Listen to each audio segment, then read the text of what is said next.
Bonjour et bienvenue dans Destination Bonheur. Et une bonne année 2023. Cette année, c'est l'année de l'action.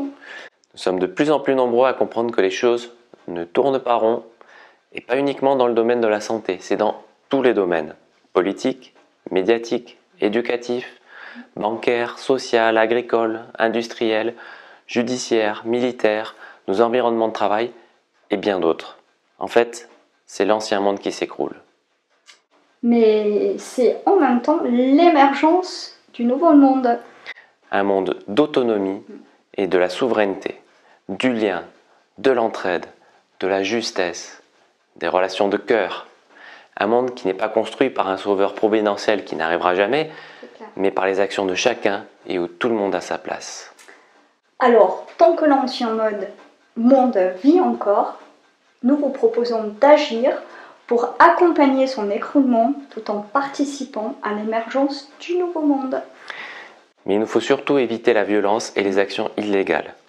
Les dirigeants et ceux qui tirent les ficelles n'attendent que ça pour mater et neutraliser ou emprisonner les dissidents.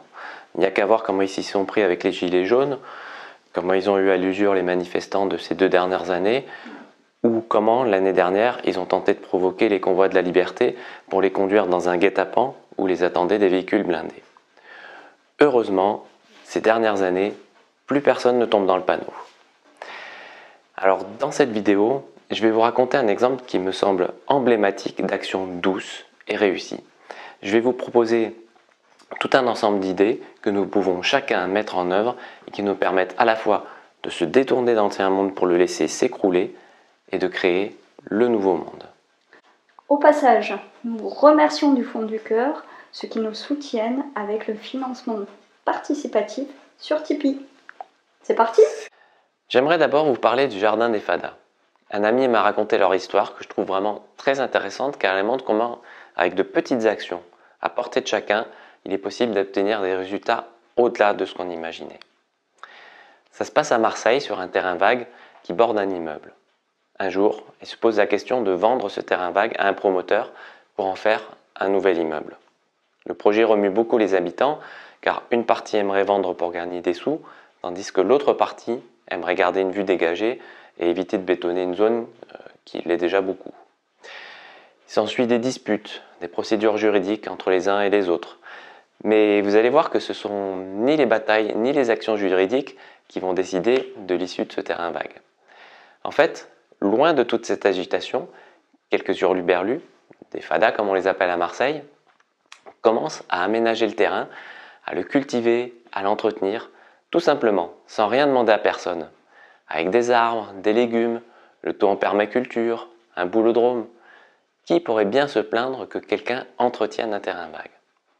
Et petit à petit, discrètement, ces fadas l'ont transformé en un endroit où il est agréable de se promener, de se poser, où on peut se détendre autour d'une partie de pétanque.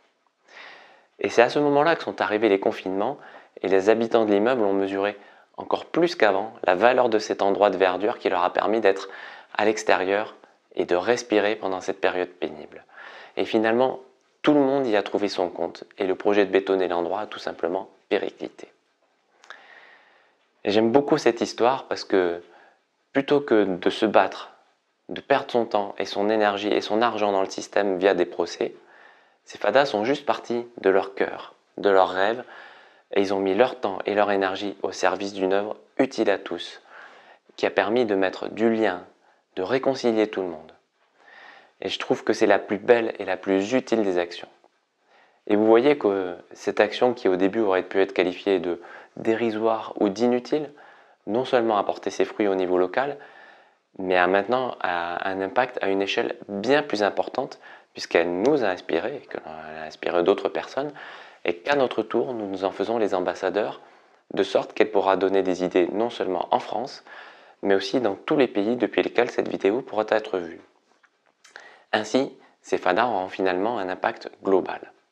Au passage, ça me rappelle un film de Colin Serrault qui s'appelle Solution locale pour un désordre global, que je vous recommande.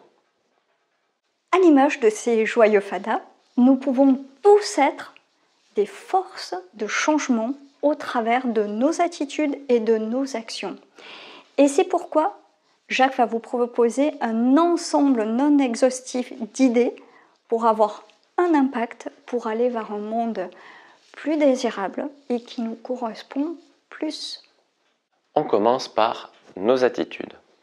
L'ancien monde cherche à nous diviser et à nous séparer au travers de la distanciation sociale, entre vax et non-vax, entre les différentes ethnies, couleurs, religions, opinions politiques. Soyons plus forts que ça et mettons-nous en lien au-delà de nos différences. Cultivons des relations de bienveillance. Favorisons l'entraide, le troc, le partage, les échanges de connaissances, de ressources ou d'outils. Et cela, ça peut se faire dans différents cercles, entre voisins, entre amis, dans la famille, avec les collègues de travail ou encore avec des gens qui habitent à proximité. Il y a tout un ensemble de réseaux destinés à mettre en lien et dont je vous mets les références sur ces images. Jetons aussi notre télé qui ne diffuse que de la violence, des fausses infos et des mauvaises nouvelles. Au contraire, diffusons de l'amour et des bonnes nouvelles. Pour ça, il suffit de regarder le Nouveau Monde. Il existe déjà et il est plein d'initiatives géniales et exaltantes. Rétablissons aussi un vocabulaire adapté plutôt que le vocabulaire détourné qu'utilisent les médias, les politiques et les industriels. Je vous donne un exemple avec l'agriculture conventionnelle. C'est un vocabulaire qui sous-entend qu'il y a eu une convention à ce sujet et donc qu'il y aurait eu des accords d'experts ou d'acteurs de l'agriculture. Mais bien sûr, cette convention n'a jamais existé. Alors prenons plutôt l'habitude d'appeler ça de l'agriculture chimique et industrielle. C'est beaucoup plus juste et ça fait prendre conscience de ce dont il s'agit vraiment. De même pour les médicaments que l'on pourrait appeler produits chimiques, voire même produits chimiques expérimentaux, dans certains cas que je n'ai pas besoin de développer ici, je pense. Je vous propose de reprendre le pouvoir que jusqu'ici nous avons laissé aux mains des banques. Il s'agit déjà de solder aussi rapidement que possible les prêts contractés auprès des banques et d'éviter l'endettement autant que possible. Quand c'est nécessaire, empruntons plutôt à nos proches, ce qui permet de garder la richesse localement tout en s'assurant de relations plus souples, plus humaines et bienveillantes en cas de difficulté.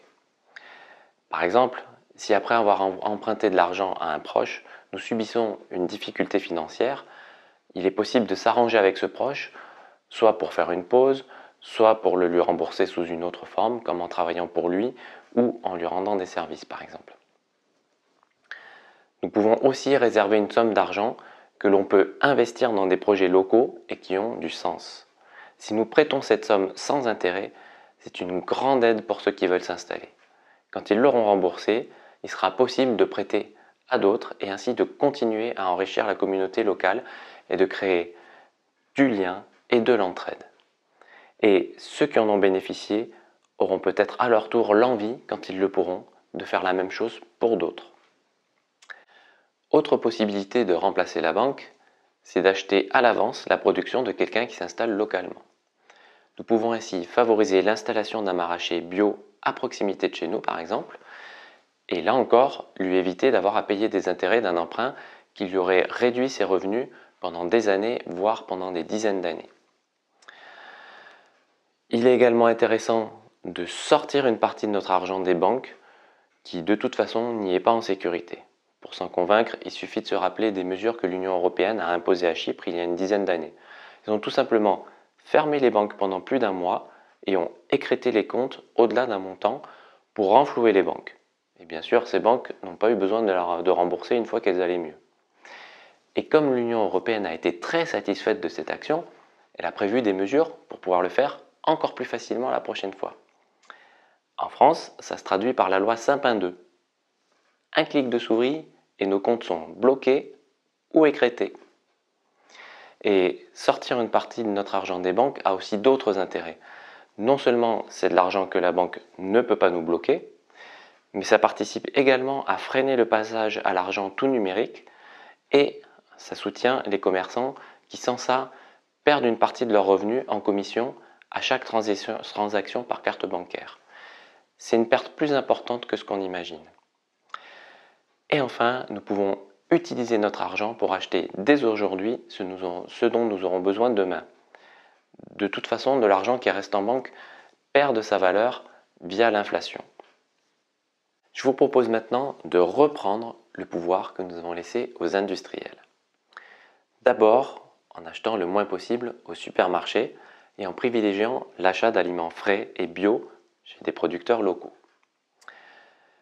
Nous pouvons également cultiver notre jardin en permaculture, sans produits chimiques et en respectant le sol et la biodiversité.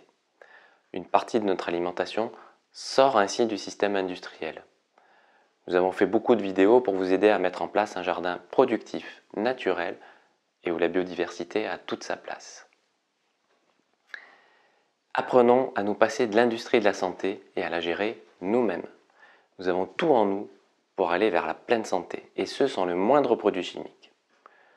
D'ailleurs, les fruits, les produits et les légumes de qualité, comme ceux qu'on peut produire en permaculture dans son jardin, en plus d'apporter du plaisir, seront aussi très utiles pour notre santé. Pour éviter de laisser le pouvoir aux industriels de l'énergie, refusons le boîtier jaune et l'électroménager connecté. D'ailleurs, ceux qui n'ont pas ces boîtiers n'auront pas de coupure, puisque c'est ce boîtier qui va leur permettre de couper des particuliers tout en laissant le courant aux industriels, à la police, aux pompiers ou aux hôpitaux. J'en profite pour dénoncer une fausse info. Les médias tentent de nous faire croire que ceux qui ne l'ont pas vont payer 5 € par mois. Il s'agit en fait d'une info complètement déformée car seuls ceux qui n'enverront pas le relevé compteur seront facturés. Les autres ne le seront pas. Au passage, je vous donne une astuce. Faire soi-même les relevés permet d'acheter l'électricité de demain au prix d'aujourd'hui. Qui pourrait nous reprocher d'avoir payé plus? Et voici par contre une info que les médias ont oublié de vous donner. L'autoconsommation du boîtier engendre un surcoût très conséquent. Si vous voulez le vérifier, il vous suffit de couper tous les disjoncteurs au tableau électrique, mais tout en laissant le boîtier jaune en fonctionnement, et d'attendre pendant 2 heures. Pendant ce temps-là, la maison ne consomme strictement rien car tout est coupé au tableau électrique, mais le boîtier continue de consommer car il est resté allumé. Il vous suffit ensuite de vous connecter à votre compte chez votre fournisseur d'énergie et d'aller voir les statistiques. Elles sont fournies demi-heure par demi-heure et pendant la période de coupure, la consommation affichée correspond donc uniquement à l'autoconsommation du boîtier. Il suffit de prendre la consommation du boîtier sur une demi-heure et de la multiplier par 48 pour avoir la consommation quotidienne, puis par 365 pour avoir la consommation du boîtier pendant 1 an. Je vous laisse faire l'expérience vous-même, vous allez être surpris du montant.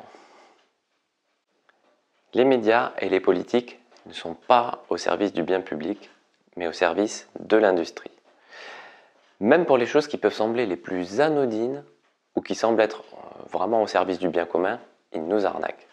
Nous avons par exemple montré que les primes et autres cadeaux fiscaux pour l'amélioration de l'isolation de la maison sont une arnaque destinée à voler les gens.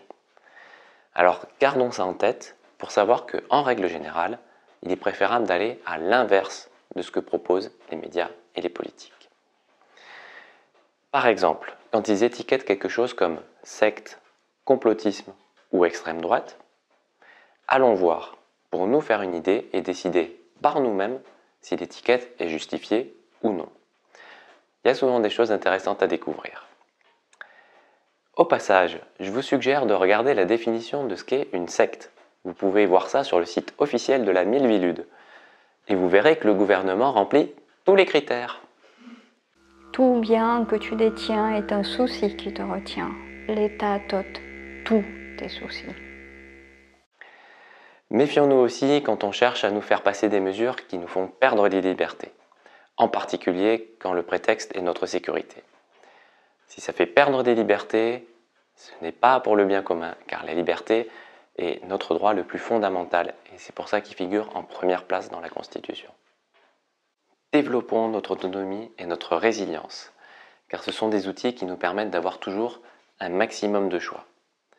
Personne ne peut faire pression sur quelqu'un qui sait répondre par lui-même à ses besoins. C'est pourquoi l'autonomie et la résilience sont des outils de liberté. Et c'est pour ça que nous consacrons notre temps à faire des vidéos pour transmettre des savoir-faire sur l'autonomie. Je termine par ce qui nous semble être la principale difficulté à l'émergence du nouveau monde. Cette difficulté, c'est la facilité. parce que ce système nous donne en effet l'illusion de la facilité. Nous avons l'impression qu'il est plus facile d'aller au supermarché acheter de la nourriture industrielle issue de l'agriculture chimique plutôt que d'aller voir chaque petit producteur local et de transformer nous-mêmes ces aliments. Mais en fait, aller au supermarché appauvrit la communauté locale et a un impact négatif sur notre santé à moyen terme. Nous avons l'impression qu'il est plus facile d'acheter avec une carte bleue, mais au final, ça nous fait perdre des libertés en donnant un pouvoir démesuré aux banques et à l'État, et ça nous fait perdre de l'argent via les commissions que payent les commerçants pour les transactions électroniques. Nous avons l'impression qu'il est plus facile d'accepter le boîtier jaune, mais finalement, il nous fait payer de l'électricité beaucoup plus cher et nous impose des coupures. Nous avons l'impression qu'il est plus facile de s'en remettre au système pour notre santé, mais au final, non seulement elle périclite, mais en plus, nous sommes abonnés aux produits chimiques à vie. Et on pourrait multiplier les exemples à l'infini. C'est pour ça qu'il est important de prendre conscience que toutes les actions que nous faisons pour sortir de l'ancien monde et créer le nouveau monde, on pourrait les voir comme des efforts, mais elles vont au contraire nous libérer à moyen terme. Ici, par exemple, ça nous a pris un certain temps de mettre en place notre autonomie, mais nous en sommes vraiment heureux. Car, là, même si j'ai un petit rhume, je parle un peu comme un canard, nous nous sentons autonomes sur notre santé, autonomes en énergie, nous avons une nourriture de qualité, des liens forts avec notre entourage, et tout ça nous donne confiance dans l'avenir et nous a permis de faire des choix que sans ça, nous n'aurions pas osé faire. En fait, c'est nous qui avons le pouvoir et ça ne dépend que des actions que nous décidons de mettre en place au niveau individuel et au niveau collectif. Nous espérons que nous serons nombreux à prendre conscience que l'ancien monde ne propose que des illusions. Nous espérons que cette vidéo vous aura donné des idées et l'envie de participer à créer le nouveau monde. Au passage, si vous avez d'autres idées, vous pouvez les partager dans les commentaires pour que les autres puissent les voir. En tout cas, nous vous souhaitons encore une très belle année 2023 et de pouvoir vivre dans un monde de joie et de liens forts entre les gens dans lequel nous choisissons nos vies et nous vous disons à très bientôt.